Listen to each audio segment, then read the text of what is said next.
Osiris. We're mass communicating. Mass communicating. Mass communicating.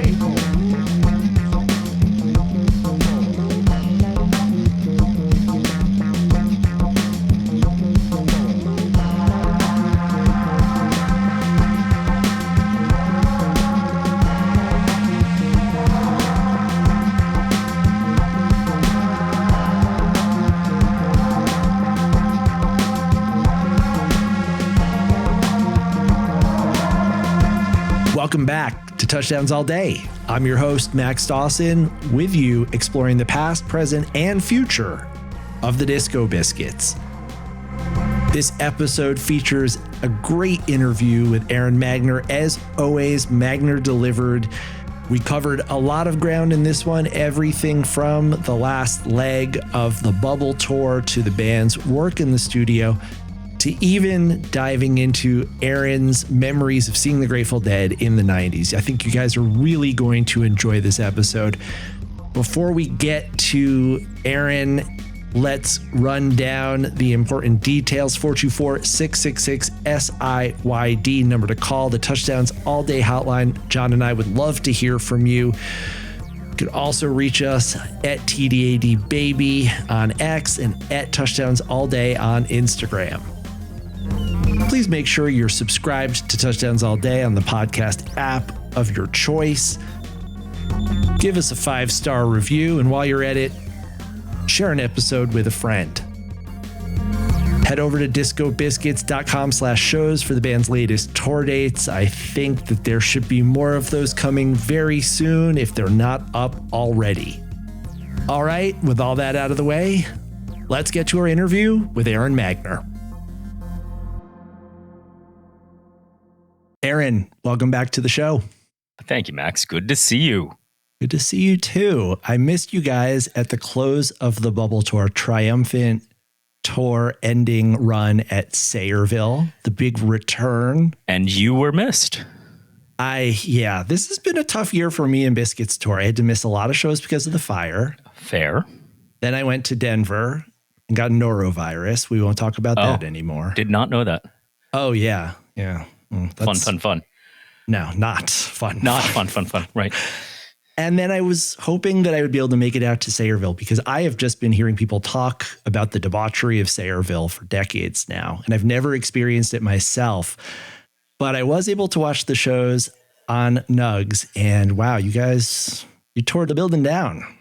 It lived up to the Slayerville expectations, Max.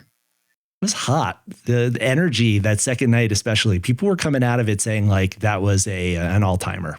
It was hot. It was confident. It was cocky, if you will. Yeah. Exploratory. Definitely like new things that happened at the end of tour. New song, end of tour. Like, my favorite new song, right? All of them get to be my favorite new song. And then this one in particular, this one is really good.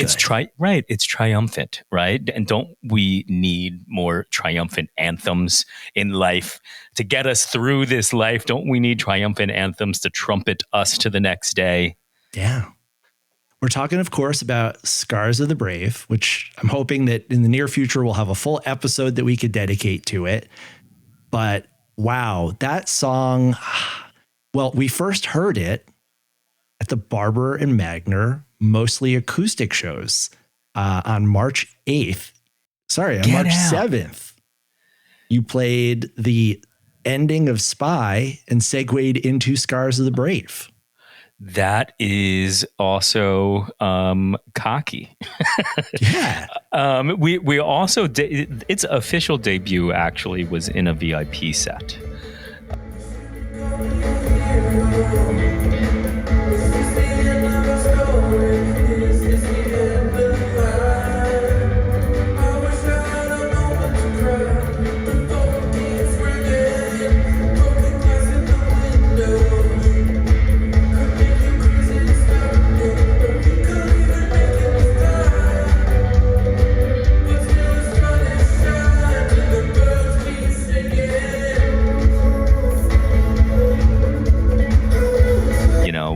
I like kind of excited. It was not ready for prime time yet, but the only way to get it into prime time is to test it out on stage and then eventually, put people in front of you, because that's the last ingredient, I think, of any, performance song, whatever. You need to feel that completed energy.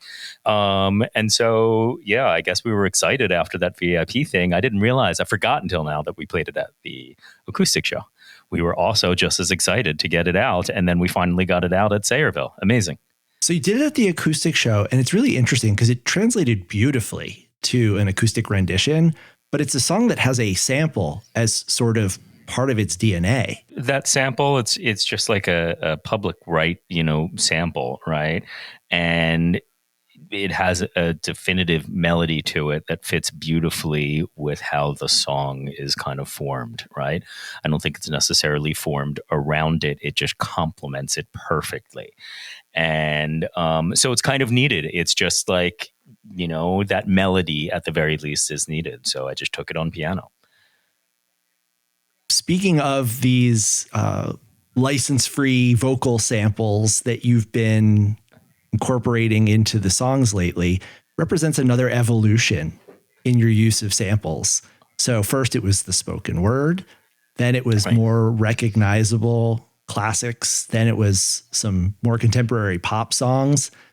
And on the Bubble Tour, you started experimenting with more sort of abstract, just vocal tones, moans, just that's right. Beautiful female vocal sounds that you would be layering into the jams and that would inspire some really beautiful improvisation. How did you find yourself going in that direction?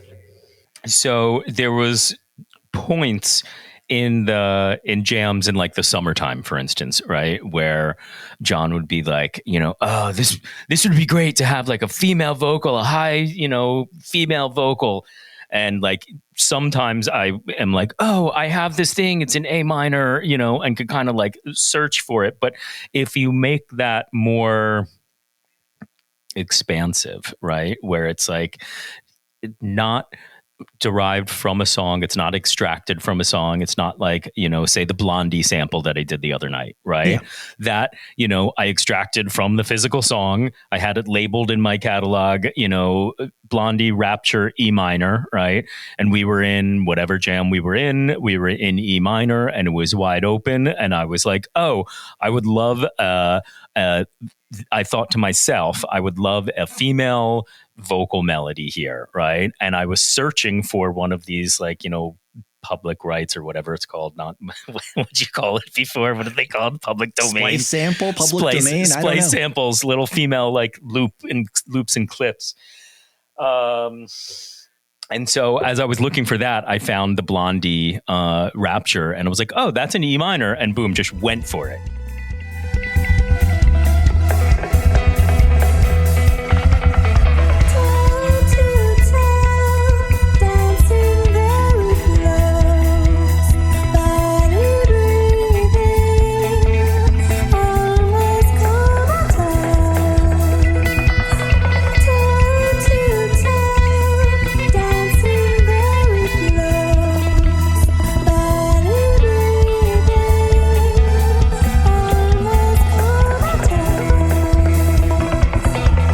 It's like, feels about right. Don't know what it's going to sound like. Hadn't been able to sing it in my head yet, and just went for it. And it was perfect for that moment.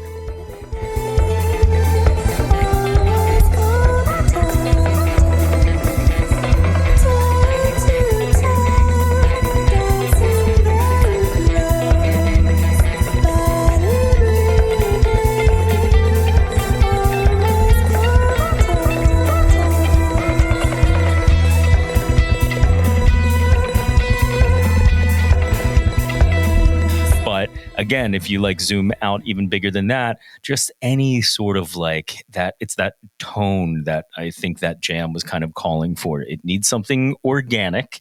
And that female tone, that female vocal tone, which the Biscuits don't frequently have, aside from when we've had female guests with us or on albums. So it's just this sound bath, of the feminine, just like coming over the jam. It's great.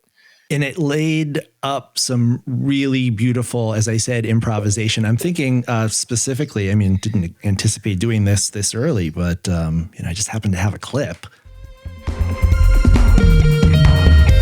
The photograph at Sayreville. Okay. And it's a minute before we get there, but we could talk and have it play in the background a little bit. Let's talk and it'll be background, yeah. You get a great example of you layering in one of these nonverbal vocal samples that turns the jam into something that it wasn't previously. It's a very exciting new development in how you're bringing in outside sounds to your repertoire. So, I mean, we haven't talked since, I don't know, you haven't been on the podcast since like last fall, I think, when we talked about Tractor Beam. So we've been through like 6 more evolutions of the band since then. Totally. The whole West Coast tour. Remember the West Coast tour? That was a thing. Likewise. But, you did these 8 shows on the East Coast to close things out before you've got a considerable break coming up.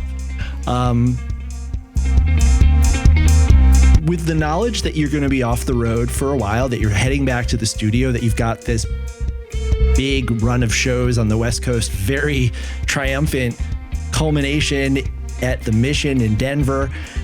What was the approach going into these last 8 shows? You're hitting the key East Coast markets, you're close to home, you're going to places like Sayreville where the energy is going to be off the charts. Was there any kind of underarching philosophy or intention going into this last run? I mean, now that you phrase it like that and are, fishing for an answer, I think it is kind of the culmination of everything that we've been kind of scratching at and improving upon and evolving upon. And now, like, we've come upon this potential, that like is infinite. We have the ability to, write songs that we really like, and we could kind of like write them fast and get them to stage, reasonably fast, and then get them into a studio, as fast as we can. I literally came back today from doing vocals from a new studio session that we did just a couple of weeks ago. So like things are moving, right? And we're seeing like repeatable patterns in what we're doing that's working, and what you're seeing at the end of tour is those repeatable patterns that have been refined and edited and still excitable. That's the coolest part, right? Like, you don't get to push an envelope, if you will, of art unless you're excited about it. You could go back and critique it later for sure, but in the moment you have to be excited about it.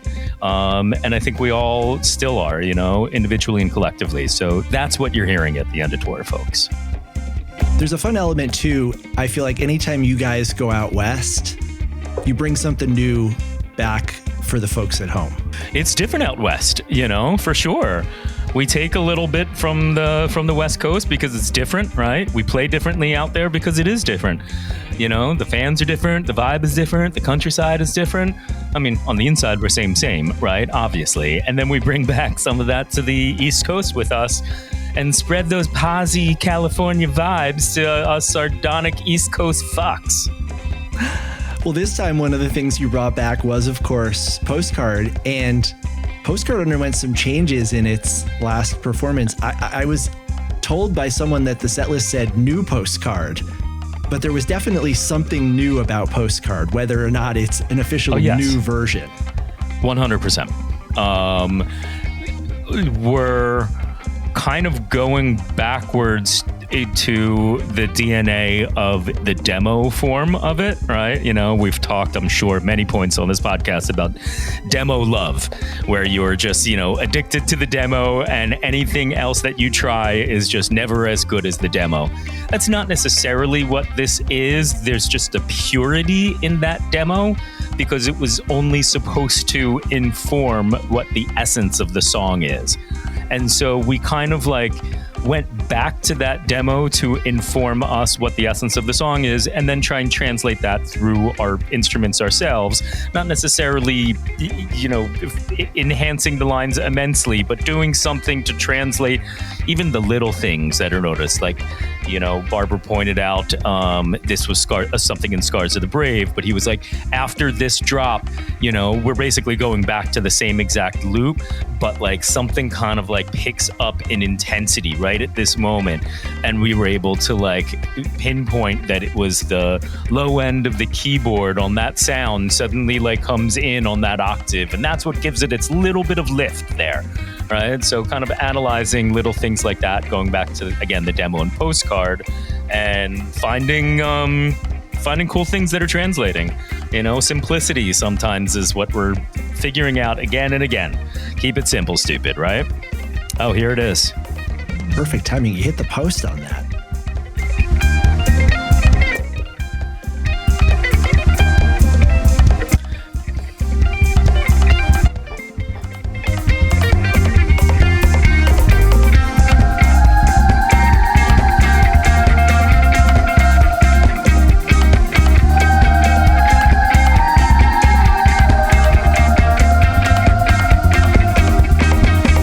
Yeah, it's a vibe, right? Now, here's my question. Yes.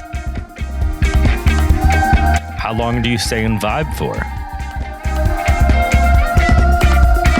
Because I have a feeling this vibe feels good right now in the room, right? Yeah. Still feels good on the ears. Pretty soon, I'm going to be like, okay, what's coming next? But I have a feeling we probably stick in this for a little bit of time, going, okay, this is cool. What now? Right? And sometimes there's not anything to do other than be like, all right, let's ride this wave. There you go. Somebody's changing.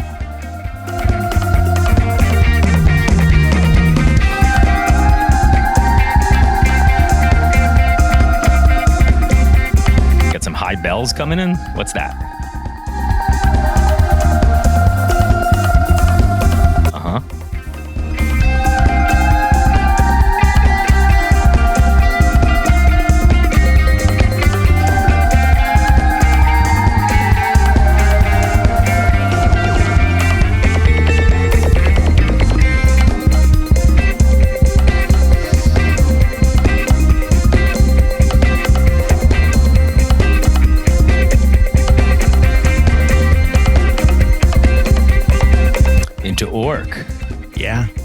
Heard it was a long time since we played our last orc. Yeah. Well, that's the upside or downside of this incredibly huge rotation that you have right now, is that you can be chasing what used to be a fairly common song like an orc now for an entire tour. Yeah. Because there are so many shows, so many songs that are in contention to take up those slots every night.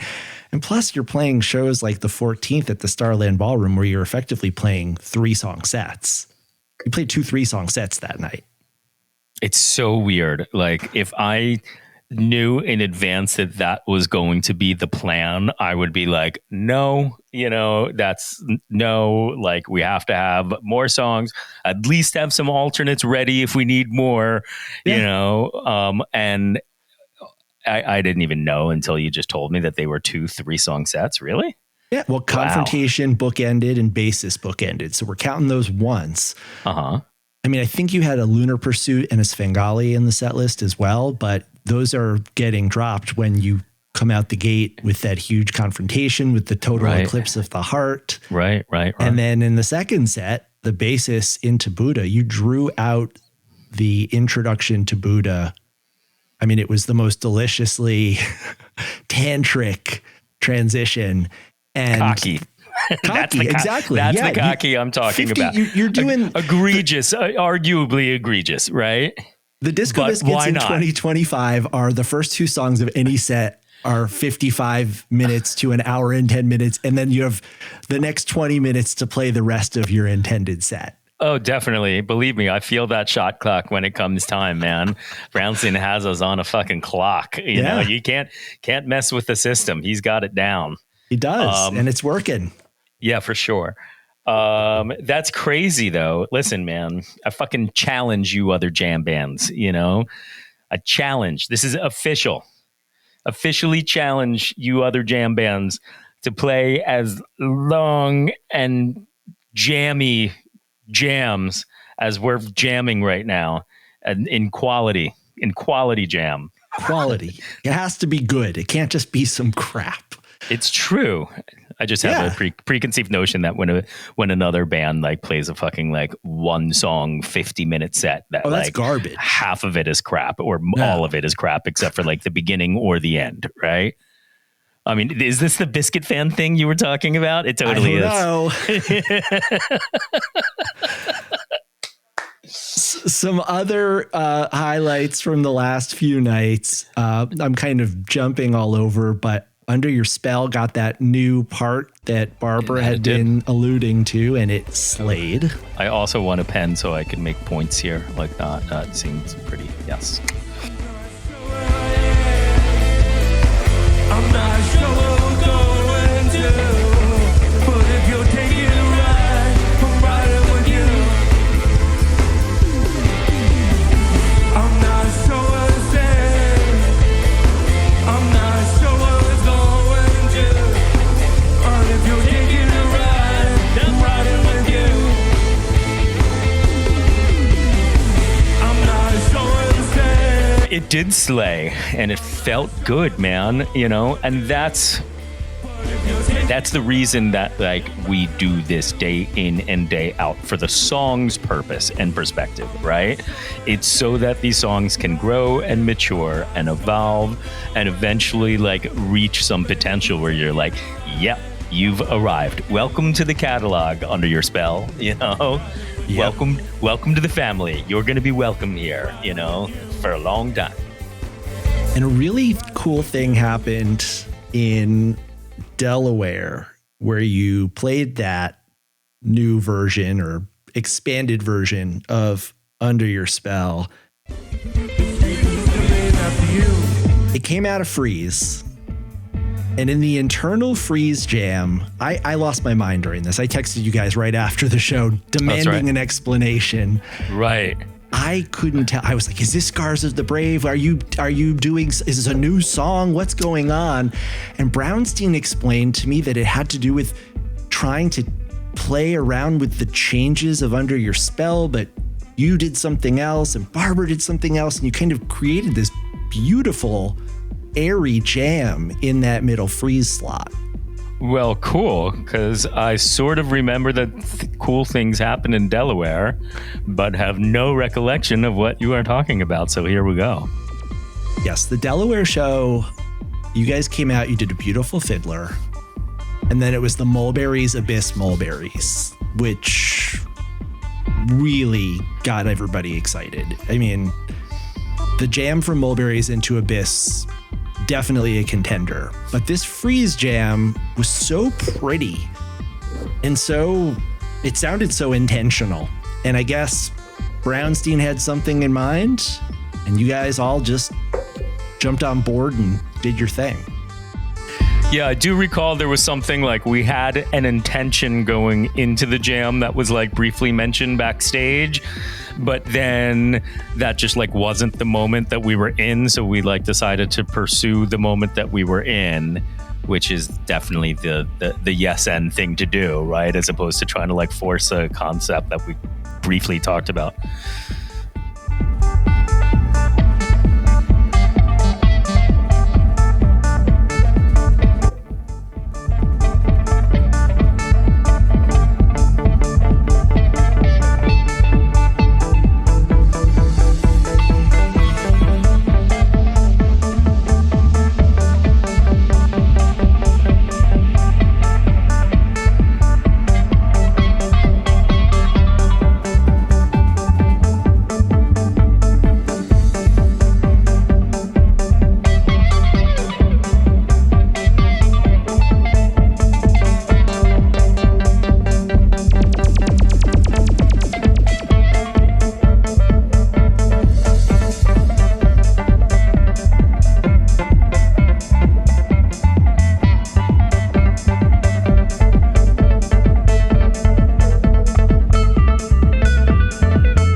The part you're referring to? Are we starting to establish it here? Got it.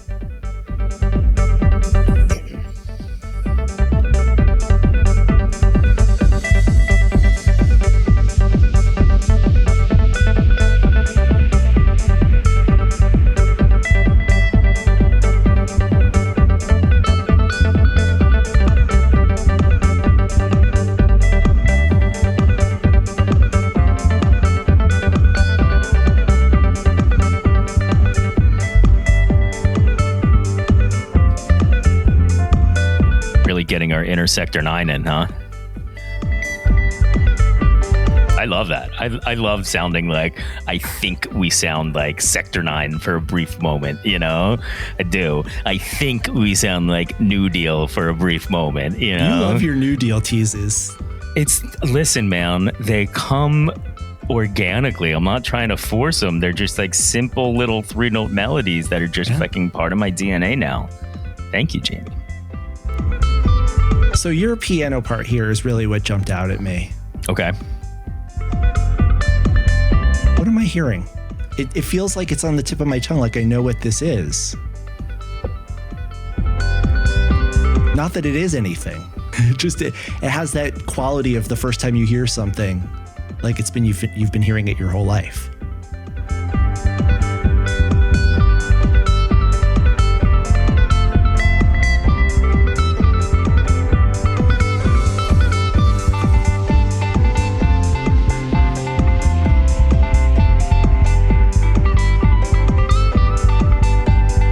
Anything specific. It has some qualities of like a Moby song, you know, has some qualities of Champions, you know, too, for sure. Okay.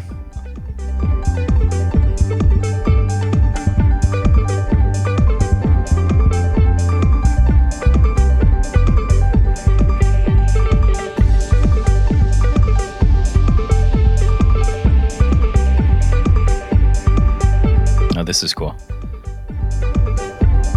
Nice little bubble loop.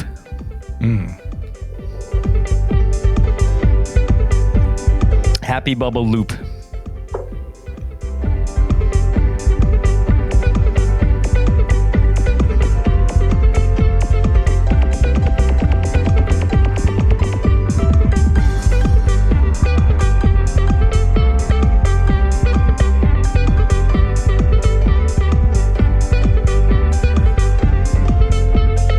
Freeze has always been... Oh, right, we're in Freeze. Yeah. Freeze has always been sort of one of those, like, no holds barred, anything goes jams. Like, there's no rules when you're in there. But this is a departure from even the typically creative Freeze jam, in that it's so comforting. You know, this is like the aliens are blasting everyone. They're turning people into frozen statues in Times Square. It's like the aliens are blasting everyone. They're so happy in this version. In this version, they're like around a campfire, like hugging each other. Yeah, I have always had a desire for the Freeze jam to be that, like, I don't know whether dark and ominous is the word, but like, you know, think about the lyrics that you're foreboding, right? Yeah. The lyrics that are coming is like, take your positions, prepare the crystal, right? I always kind of thought that it should kind of follow this like spooky, what is going to happen, big energy, but like hasn't been materialized yet, you know?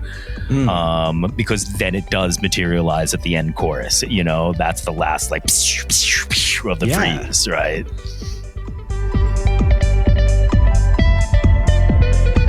Yes. There's an aspect of this that reminds me, don't roll your eyes. Do you remember the dribble from December 30th, 1998 at Wetlands? Yes, I do. Okay. Good. Because I was going to feel like a real idiot if I brought that up and you were like, Max, I can't remember 5 minutes ago. But you remember that dribble. There's some melodies, you know, that have passed the memory test over the years and would probably slip into our DNA to come out 30 years later without even realizing what it is. So I would be interested to know if that has ever come across organically, you know, in a solo or a jam or something like that. There's a lot of that stuff. The TLA from that year has a lot of memorable, you know, melodies. Oh, yeah. Well, in this particular case, it's not so much that even that the melody has carried over, but the idea of a dribble jam, which is typically scary or sexy or slinky or dark. Yes. But that was the soaring, triumphant one. And the opposite happened. It didn't have the hits in it. It was just the soaring, triumphant melody.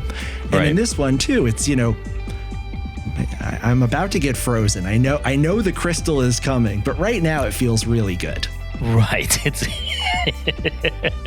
this is the hedonistic jam before the crystal's power. Yeah, the aliens are looking into the Nokia Theater at this point, and they're like, these people are having fun. We're going to wreck them. But before we do, we can have some fun too. Exactly.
Laps, as we call them, as the kids call them these days. I don't know. Are the kids starting to call them laps? Is it part of jam band vernacular now? We'll have to see.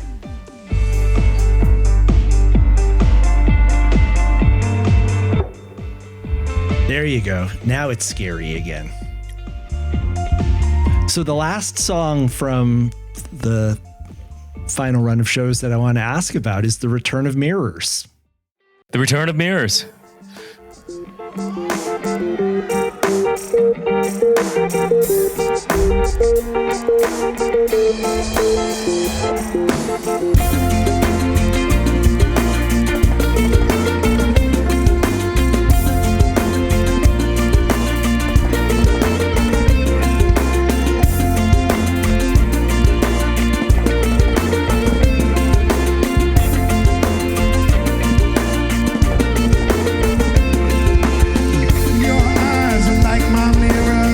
Must have found the computer file that we were told was standing between us and getting our mirrors for all these years. Who told you that? Brownstein said something like, I think there's a computer file and we can't find, Magner lost it, or I lost it, or somebody lost it. I typed into my computer mirrors and found mirrors stage bounce, and I was like, here we go. That was it. It was as easy as just the command button and the space button and then typing MI, and it was right there. And all the things that you think about, and all the thoughts that you never said out loud. Well, how did it feel to bring back that song for the first time since, I believe, 2016? It felt really good, man. I've always liked Mirrors. I've always liked the Red Rocks performance of Mirrors, which I know is a highly contested performance. Musically, aesthetically, I don't fucking know. I think it's fucking awesome and beautiful for a moment in time, and it was awesome to go back and revisit it and feel like we played it better, sang it better. Time heals all wounds, people, right? So Mirrors was welcomed back with a massive reception by everybody. Only positive vibes for Mirrors. I loved it. Yeah. Oh yeah, people have been clamoring for it for the better part of a year. Awesome. When Brownstein came on Touchdowns All Day, and played the ukulele version, that definitely got it back into the discourse. Your eyes are like my mirrors. When you let me stare into them, and And if I look for long, it always seems that I find myself within your dreams. There's been a thread on Fantasy Tour for the last few months with people saying how much they love the song and how much they'd love to hear it. Right. No, it was great. You know, we played it with confidence and excitement to bring it back out. And, we're able to achieve oh, this feels really comfortable very quickly.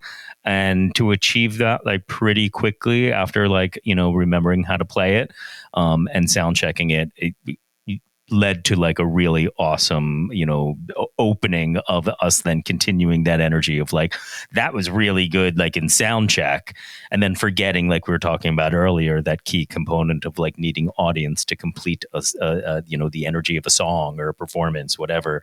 That was it, There's a lot of things from the band's history that you are now probably better equipped to do than ever before.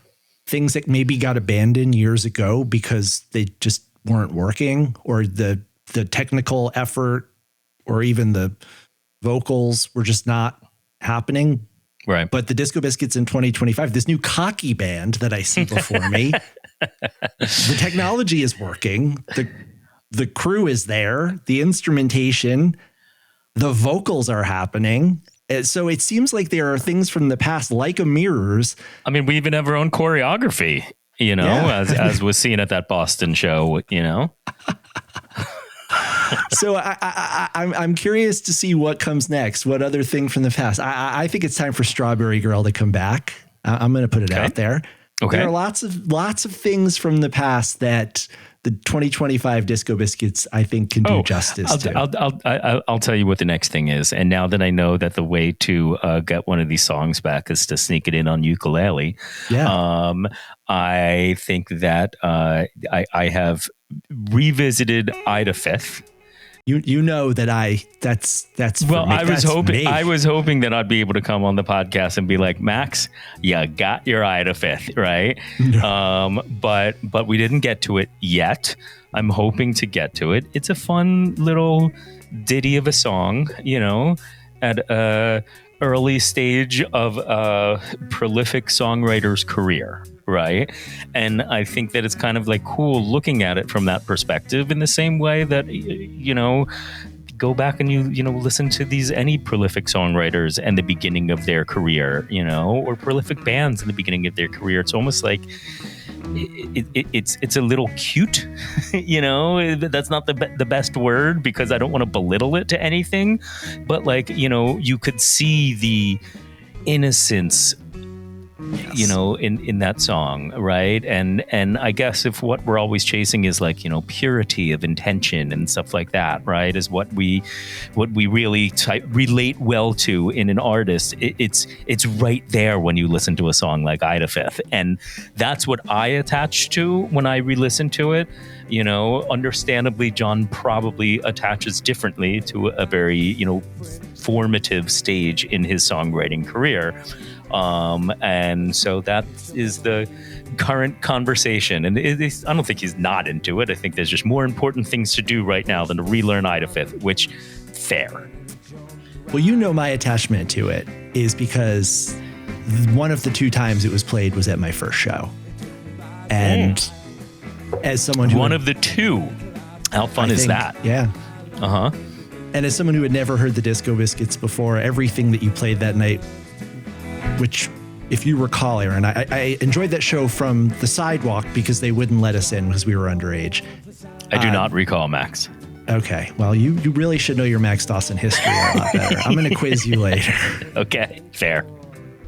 I've always had this fondness for that song. And when you say the purity of it, we were all pure back then. What's more pure than a floppy-haired guy subsisting on ramen noodles, walking around in a circle on a track, writing a song about love?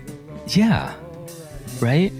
As we approach our 50s, or some of us have already entered our 50s, thinking about an Ida Fith, there's something so beautiful about it. Yeah. Yeah. As we're approaching our adult contemporary years, is that what you're inferring? Got it. Okay. Exactly. Listen, I am going to embrace my adult contemporary years with chords made up of major sevens and nines and, Michael McDonald harmonies. I was just going to say, you're Michael McDonald there. You little salt and pepper.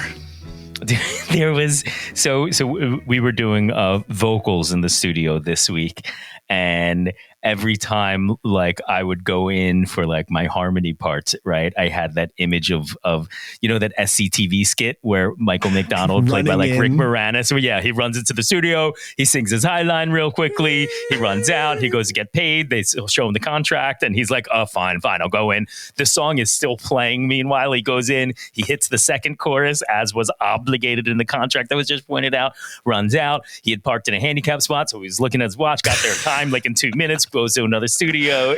That's like sort of what it felt like. We were just it wasn't obviously rushed, but we were definitely on a cycle of just like cool song. Again, these repeatable patterns, right? We found a studio that we really like, that we can go and we can immerse ourselves in a retreat like atmosphere, and we stay and we eat together, and we say goodnight, and go to our individual rooms and go out, then eat breakfast in the morning together, right? So we're a unit. We never really like deviate from that unit, and there's no new energy that is, coming into that, right? And then the next morning we go back out and we go back into the studio in the back and we break for lunch and we all come back out for lunch, right? So it's this repeatable pattern of we had a really successful time there the first time. Now we want to repeat it. And now we have, good quality studio recordings of these songs, which we now start to put on the conveyor belt, and we do some vocal singing, and then we start to put all the ingredients, back together and see what we kind of have and see whether we want, producers' fingerprints on it and everything like that. So all these things will be, the next steps in 2025. And that's fucking awesome. Well, thank you for bringing up the studio work and your vocal stylings. I've been getting a steady stream of videos from Coach Joey. Oh, gosh. Of you in the booth and John in the booth. Uh-huh. And Aaron, I am blown away by how good some of your harmonies have been on, I think it was No Recollection. No Recollection and Scars. The vocals sound so good in the studio. Fun.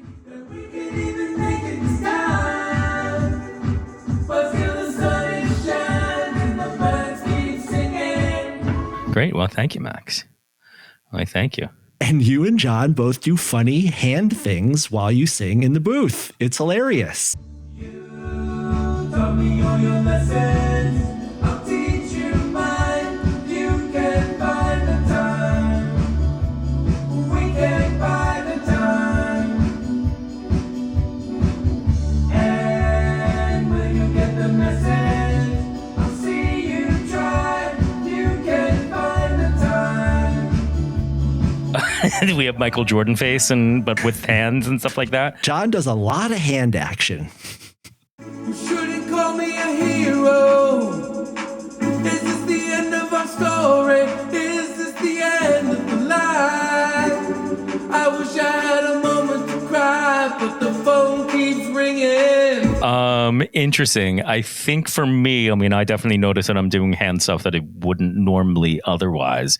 I think it helps me to control syllables and breaths with more deliberately and focused than I really ever would, because I'm always usually playing this keyboard over here and listening to, 3 other people and looking at the crowd and singing my part and hoping I get to my note, right? When you're in a studio, you're like, this is my note. This is my job, It was awesome. We came in focused on a schedule every day. We clocked in, we clocked out. It really, I even said like the first day, I was like, what an awesome place to go to work. It was just like, cool, right? Like had something I definitively needed to do, like work, but it's in a fucking studio going, I store my memories, How much progress have you guys made toward the completion of this album, I guess what I'm fishing for is, do you have a timeline in mind when you'd like to see this come out into the world? No, it's way too early. I mean, I even second guessed myself as I was like revealing that this is, what we've been doing over the last few weeks, or little, respites from tour. It's going to be a big year, right? Like, we're still playing festivals and we got a lot of exciting things. We're welcoming in a new baby into our community. We have 2 different like long sessions of studio stuff and more work to do to kind of like go through it even, right? Yeah. Listen to the takes, identify whether this is even something that like, we want to be, is this definitively the one? Is this, what can be better? Is it another instrument that needs to be here? Is it another line? Is it a drum beat? Do we just need to go in and do it again? These are all the questions that will then kind of be asked. And then the whole like producing the song and mixing the song, whenever it's fucking done. I don't know. There is no timeline. The timeline is we're working on it. And there's a lot of other stuff and balls in the air, but we're not dropping any of them, and keep on keeping on.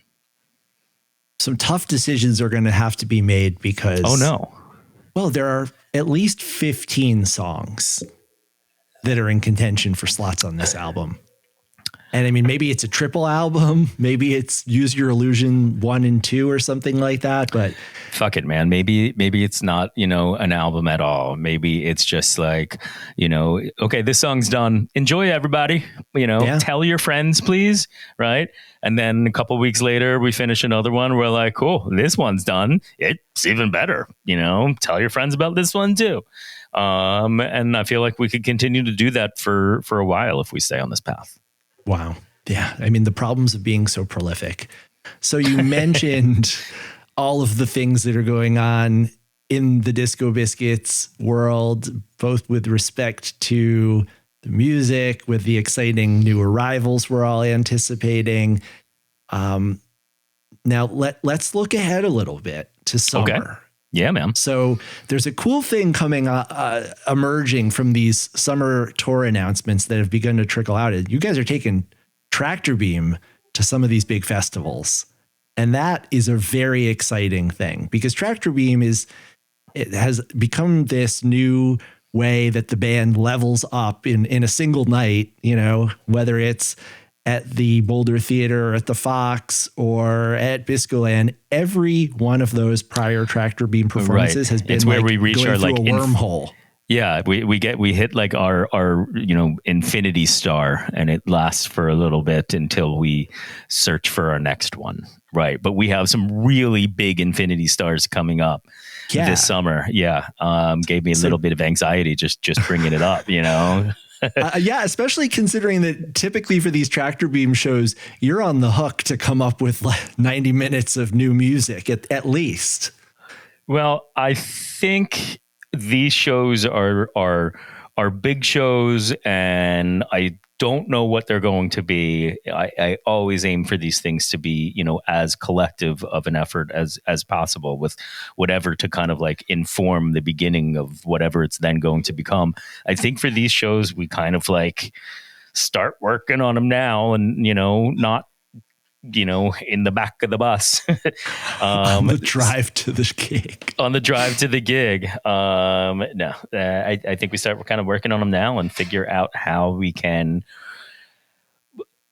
know that we're going to confidently level up at those shows. I guess, like it's so amazing to me to be part of a community of music-minded fans that like love to see the unknowns. Nobody knows what's going to happen, right? But like Tractor Beam is a little bit of a thing where like it can be a little bit more scripted, if you will, than, a typical Disco Biscuit shows. And with that scripting, I think you could lock in a lot of other elements. And that's what I'm kind of curious to explore. I don't know whether it's just a thought experiment, of like, I don't know, what if like Falling 303, you know, and when like I triggered the vocal sample, you know, that like on like the LED screen behind us or the video wall behind us, you know, comes like something perfectly synced to the, you know, lyrics, whether it's a mouth, you know, singing the lyrics to Falling, or whether it's like, you know, a video of a guy that's fucking falling and then something changes right when it hits the chorus. I don't know. Things, right? When you go to like these big festival shows and things are just so fucking dialed in, and there's a certain, I don't know, there's a certain perfection in that like resonates, right? Of like, there's a power in that precision, in the same way that there's a power in the je ne sais quoi of our improvisational, you know, philosophy, right?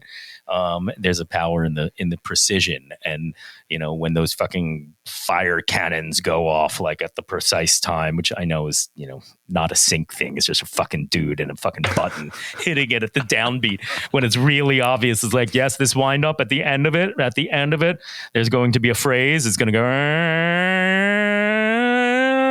you don't know what you're doing, and then that's what you press the button, right when he says you don't know what you're doing, boom. Okay, that's my tangent. Do I hear that pyro is in our future? That's what I'm thinking. No more pyro for the Disco Biscuits, I think, actually. We learned no our more lesson pyro. the hard way in 1999 about that. I learned our lesson the hard way in 1999, and another hard lesson at Red Rocks when we did pyro. Do you recall that one? No, that must have been while I was away. What happened? This is a great story. So, you know, it was one of the triumphant returns to Red Rocks, and we had hired pyro, right? And there's like a guy that comes with pyro that's specially licensed for it, and he has this little like, you know, Mission Impossible box, you know, and he's got his thing cautioned off with caution tape. Nobody could be around him as he opens up the box with a special key, and you know, then there's like 2 buttons inside, right? That obviously trigger the fucking pyro. And we wanted to do it at the end of basis, right? Or whatever, the beginning, right there.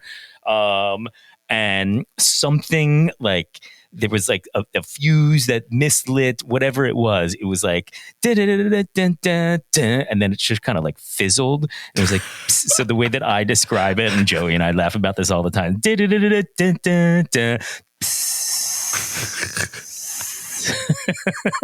Oh no. And like, you know, it's pyro, comes to the guy, costs a fuck ton of money. So it's just kind of like funny. So no more pyro. Cold Spark. We like Cold Spark. Cold Spark is cool.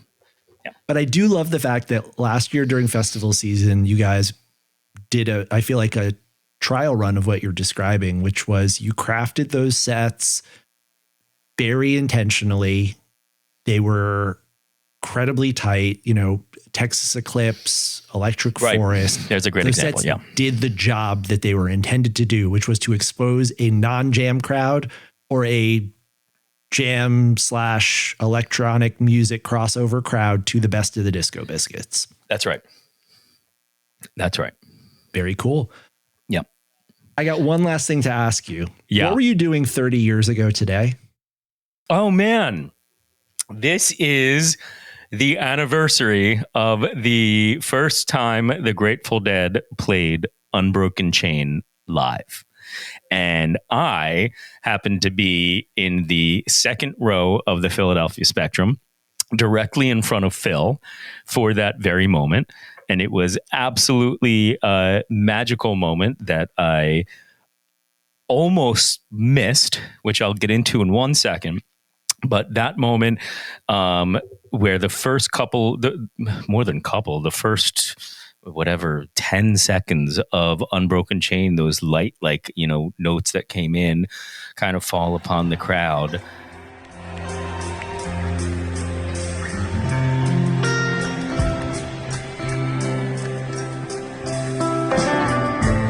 And it took everybody 3-4 seconds to kind of be like, is this Unbroken Chain? Is this fucking Unbroken Chain? And that collective realization amongst 18,000 or whatever it is at the Spectrum just like erupted into this cheer that was like, it was a different type of cheer. It wasn't excitement. It was like a holy fuck.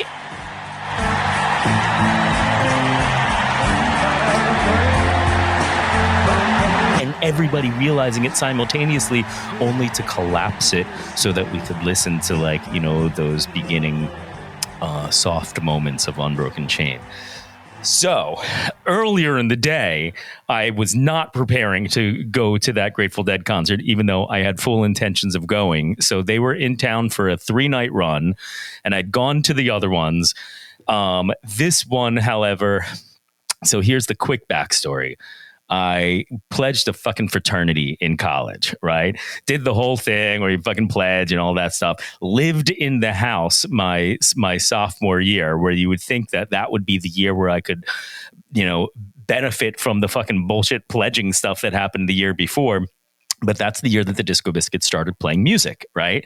So all of my weekends, I had basically spent going off and playing, you know, Smokey Joes and Kavanaughs and all these, like, you know, different fraternity parties, all these other things that we were doing in the early stage of our career. But this one day in 95,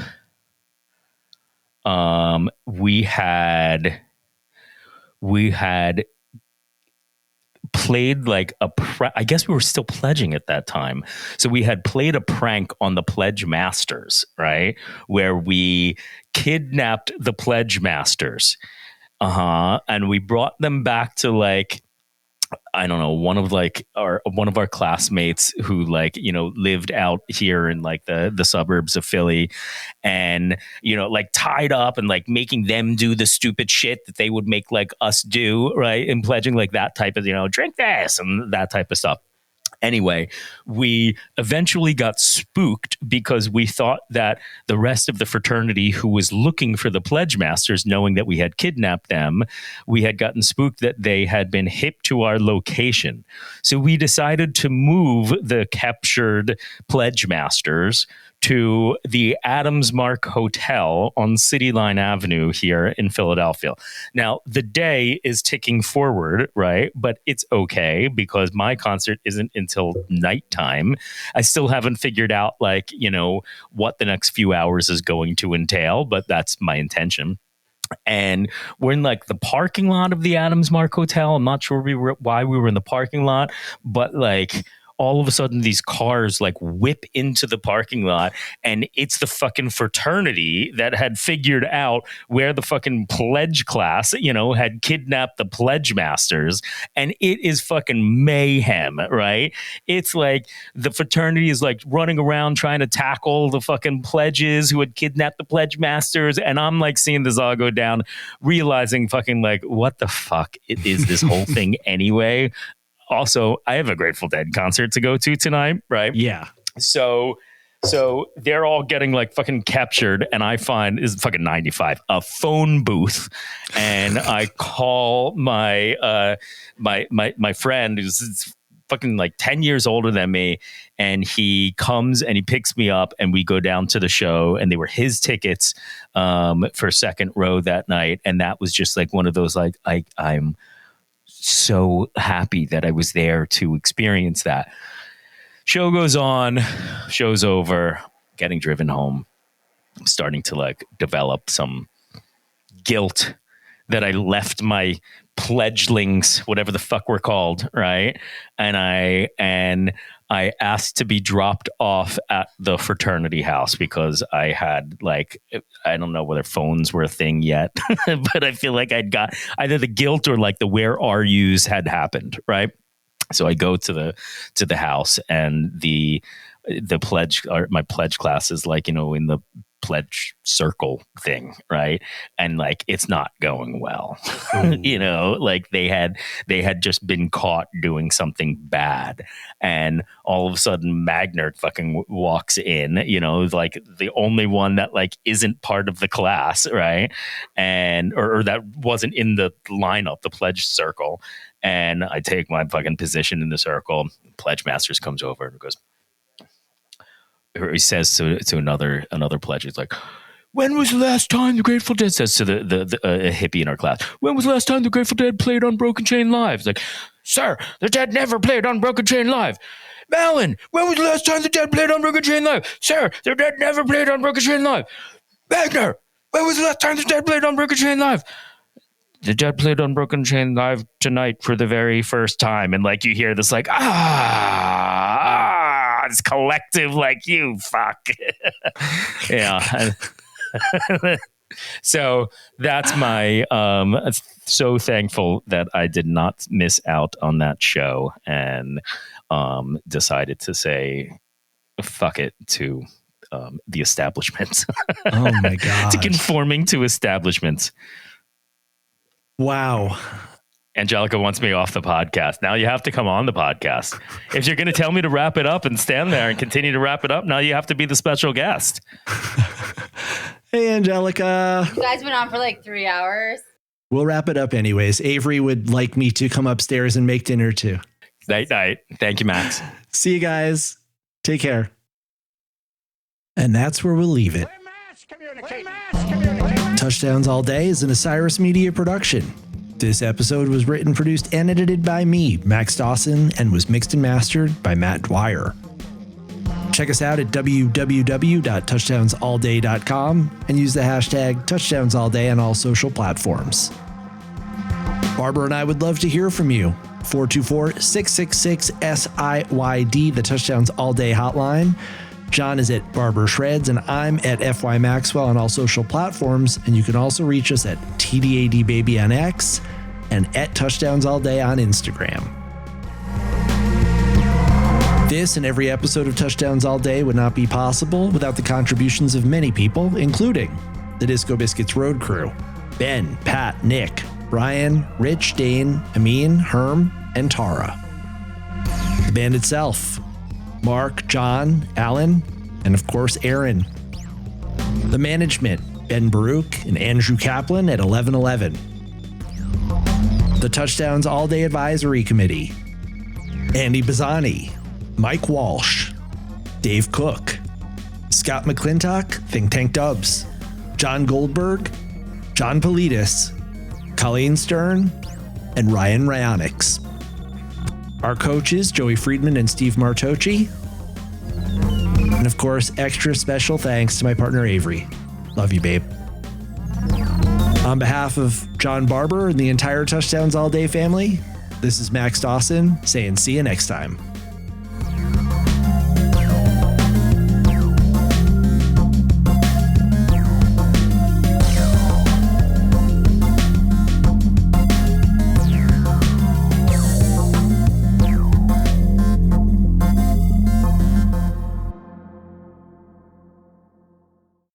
Osiris.